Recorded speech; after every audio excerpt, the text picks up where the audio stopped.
Hey, it's Bruce Carson with Our Real Estate right here in San Luis Obispo. I'm at the campus of Cal Poly.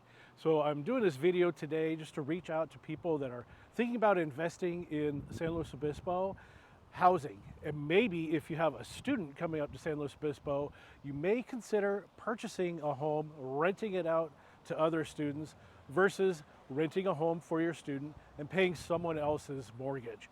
So we're starting here on the campus today, and we're going to swing around. We're going to go to a couple different areas, different neighborhoods around the campus, and just kind of talk about different opportunities and why this is something to think about for investors.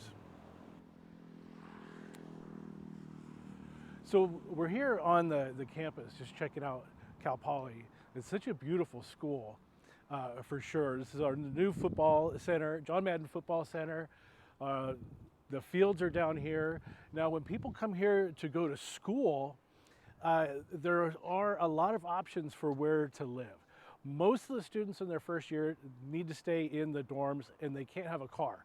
So that's something that you really need to consider when you're putting a student here at Cal Poly, because that's expensive to live up there. Some of the dorms are way up on the hill. So these students even take Uber rides across campus just to get to class. So it gets really, really expensive. So that second year, when the kids have the opportunity, I say kids, but when the students have the opportunity to move off campus, that's what we're talking about today.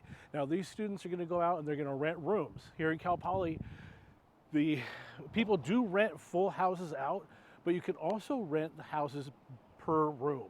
I did some research and came up with some general numbers for San Luis Obispo homes.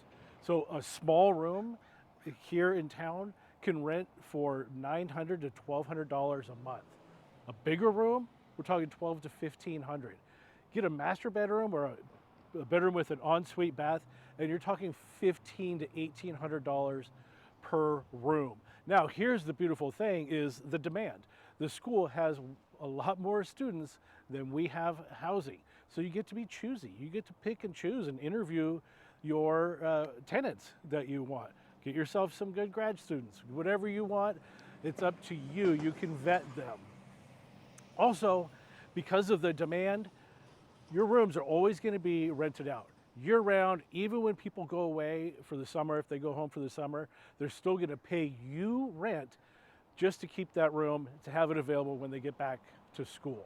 So looking at the value of homes here in San Luis Obispo is really important. So we can get a 3 or 4 bedroom home, 1.2, $1.5 million. Sounds like a lot of money, but when you really crunch the numbers, you talk to your mortgage company, see what that monthly payment's going to be. If you have a 4 bedroom home and you're bringing in $8,000 or $9,000 of rent, that might pencil out, might be a good ROI and totally worth the investment. And then when your student graduates, you can keep it and keep renting it out. You're never going to run out of students. But then if they graduate and you decide you want to sell, well, you've gained all of that equity over the course of 3 or 4 years. And here in San Luis Obispo, equity builds quickly, and so you're going to make good money on that investment. Question? So now we're just a couple blocks away from the campus at Cal Poly. It's just right up the street here. We're on the corner of Hathaway and Bond. So this is a very popular place for students to live because they could walk or ride their bikes to campus. Like I was saying, this is even closer than some of the student housing that is on campus. This is closer to the actual classrooms and places where people are going in to the campus. So a couple of things to consider. Look at these houses. So we have, a stucco, well-built, single-story homes, and look at the potential income here. So this house right here is probably a 4 bedroom, 2 bath house. So we're talking $4,000 to probably $8,000, $9,000 in rent that you're going to get for this house here. You'd get that low end if you just had little teeny tiny rooms and maybe 1 bathroom. But if there's 2 bathrooms, if there's a big main suite with an ensuite bathroom, that's going to make a lot of money, a lot of income. Now, something else that you want to consider, you can see all the cars that are out on the street. When you start renting rooms instead of houses, you're going to end up having a lot of people and a lot of cars. So it's a great idea to get something with a garage. That way, if you have 4 or 6 cars, at least a couple of them can get into the garage. This is a great example right here. 4 cars in the driveway, there's probably 2 in the garage, and then a couple out on the street. There's nothing we can do about it. People want to get around, they want to have their cars. Plus, the students are excited to bring their cars, so they can't have the car on that first year. No car, and they have to live in the dorms. So once they're sophomores, they want to come here, they want to go home, get the car, and move on out. So investors, again, crunch the numbers. Call me, we can talk ROI, we can talk about how to do that cap rate and figure out if this is going to work out for you.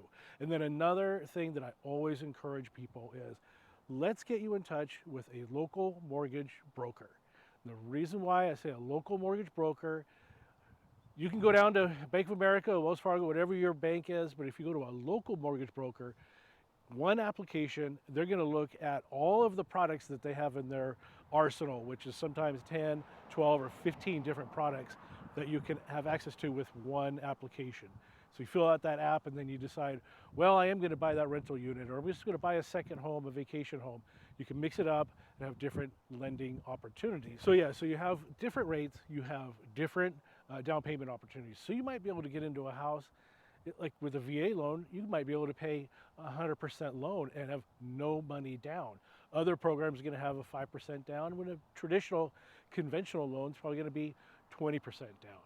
So give yourself that opportunity to see all of the lending choices. Also, tell the lender, hey, I'm not quite ready for a hard pull on my credit, so just do a soft pull so you're not going to affect my credit. I just want to get an idea of what I qualify for. So super close to campus are a lot of these apartment complexes, like this right here. We're at the end of Stenner Street. So walking distance, biking distance, students absolutely love it. Now, what I like about this area in San Luis Obispo, people are up here in the sun, they've got a pool. You can see how active all these students are. We have wetsuits, we've got grass area. So it's really a fun place to be.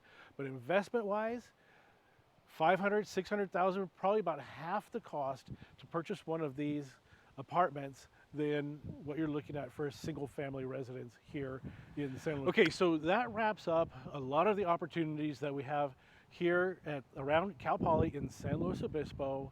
If you have a student or if you are an investor and you want to make an investment in rent to students here in Cal Poly. Now, we didn't cover all of the areas, so by all means, reach out to me. You can always call, text, or email me, and I'm available.